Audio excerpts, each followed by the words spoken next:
What's up, everybody? I'm back with another video game review.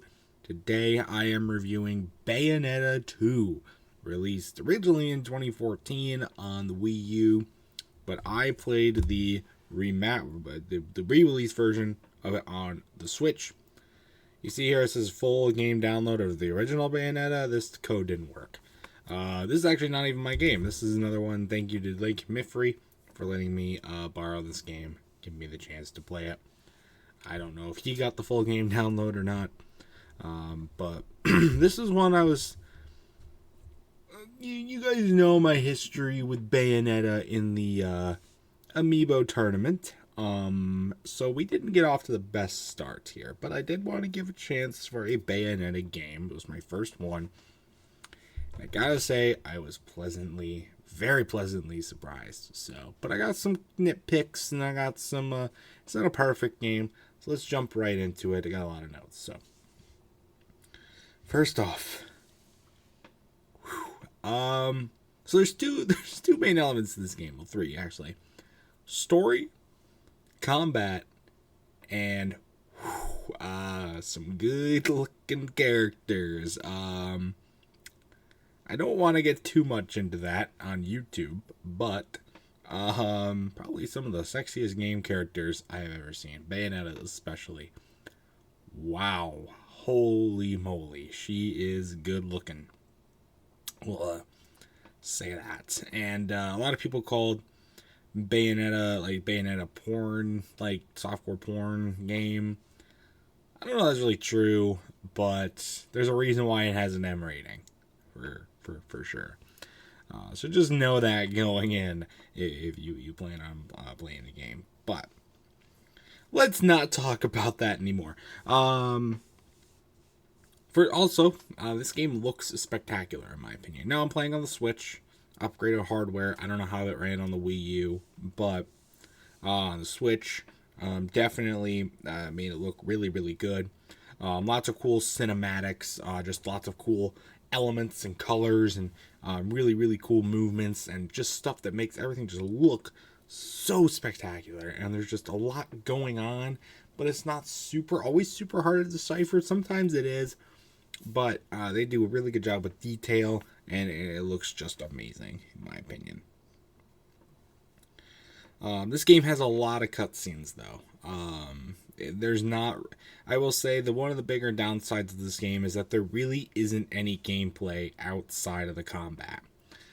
There is stuff that you're watching a cutscene or you're fighting. That's like 99% of the game. Sometimes you're running away from something, sometimes you're flying through something, but even then you're like fighting stuff in the air, so that counts as combat in my opinion.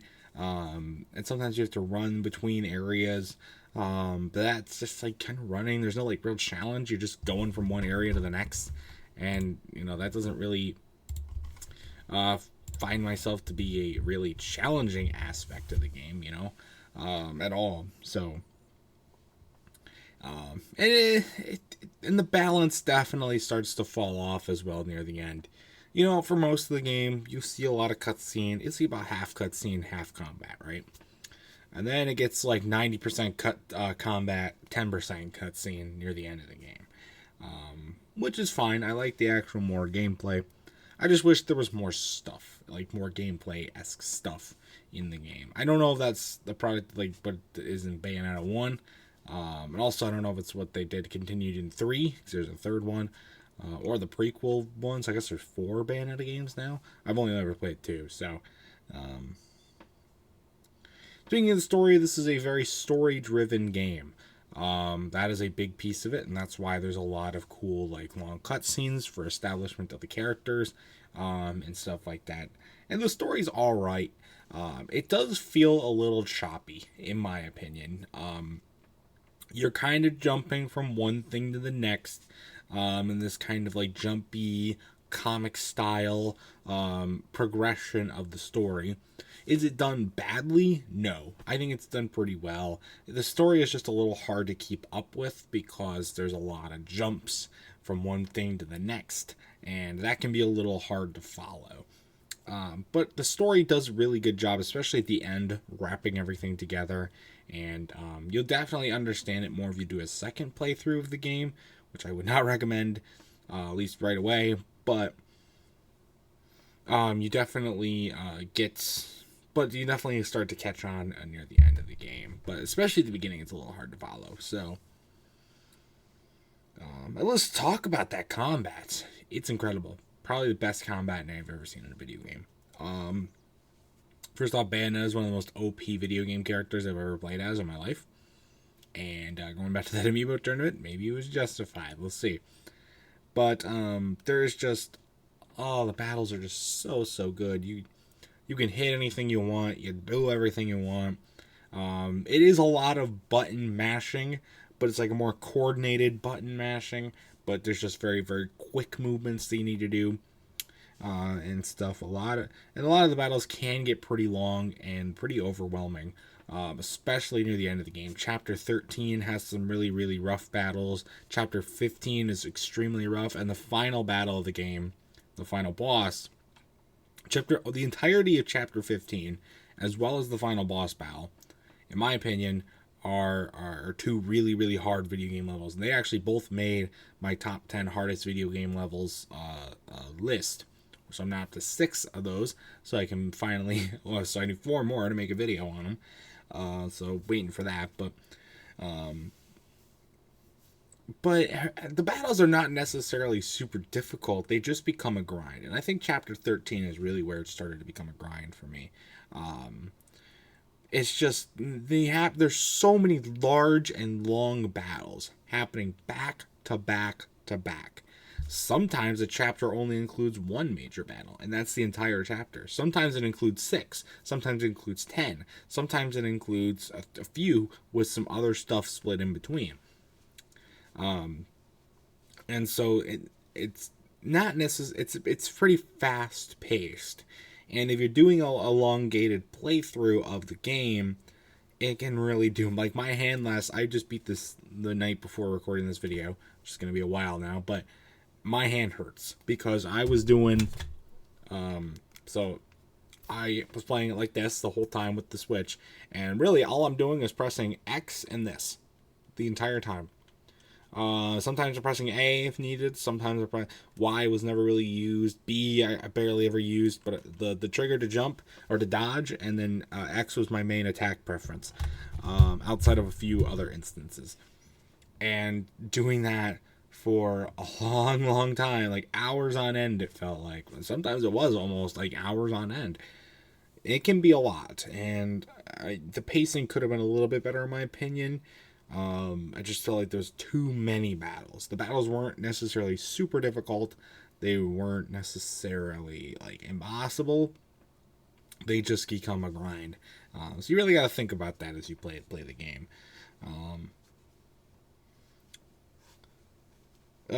One to pick the weapons that sometimes you get from beating certain enemies, like sometimes you get a hammer, sometimes you get like a bow. The bow's OP, by the way. Some of the other ones, they don't last very long. They get you like 3 or 4 hits, and they're good. They get you good hits, but I wish they lasted longer in the game, or you could like get them more often and not just when you beat an enemy, like you unlock them and then maybe you can buy them to use in battles. I don't know, because there's like a currency in this game.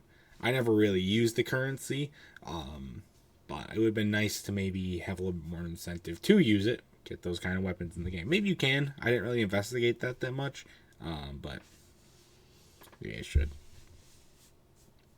And the game never really explicitly tells you where to go when you're like not just like in a cutscene or like running around.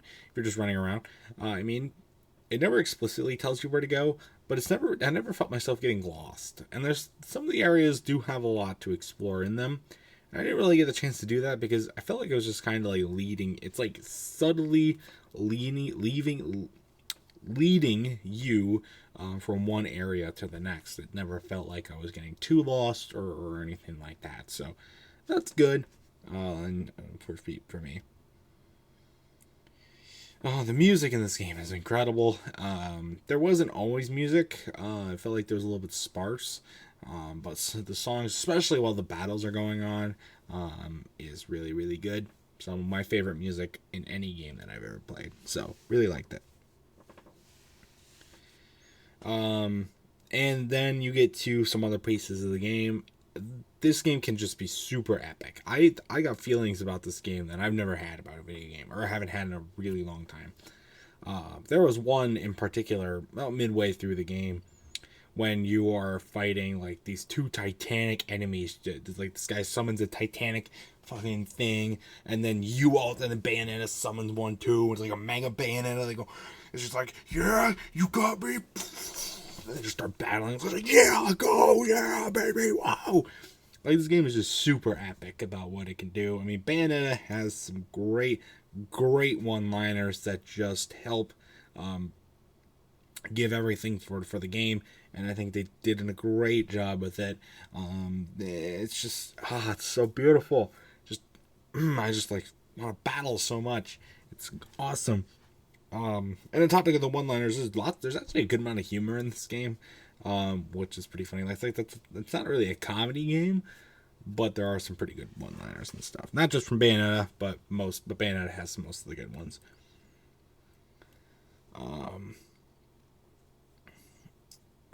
And that's really it. I mean, like I said, it can get pretty grueling at the end, so you definitely want to pace yourself. But although the combat was challenging, but not overly challenging. It's the good kind of challenge. And many of these games don't have what I would consider the good kind of challenge. Many of them just have overly challenging or not enough challenge. And Bayonetta gave the nice middle ground on that. I think that's good. But overall, I think this is a really good game. Obviously, it's missing a lot of the more other gameplay type points and a little bit pacing. This is not a long game at all. 16 chapters plus the prologue, and you can do stuff post game as well. I think there's some lost stuff you can do if you can unlock it, and there's a few other like witch trials or whatever that you can do in the game. So it does bring up, but the main story is about 6.5 hours long.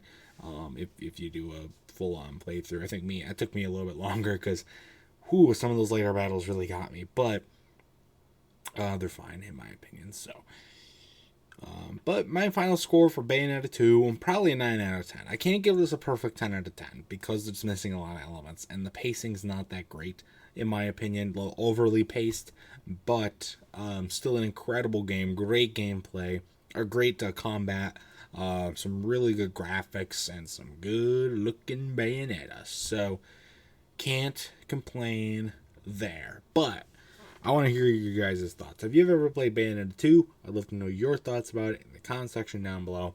So that's going to do it for this game review and this video. Stay tuned for other much more amazing content. And until next time, I'll see you guys later. Goodbye.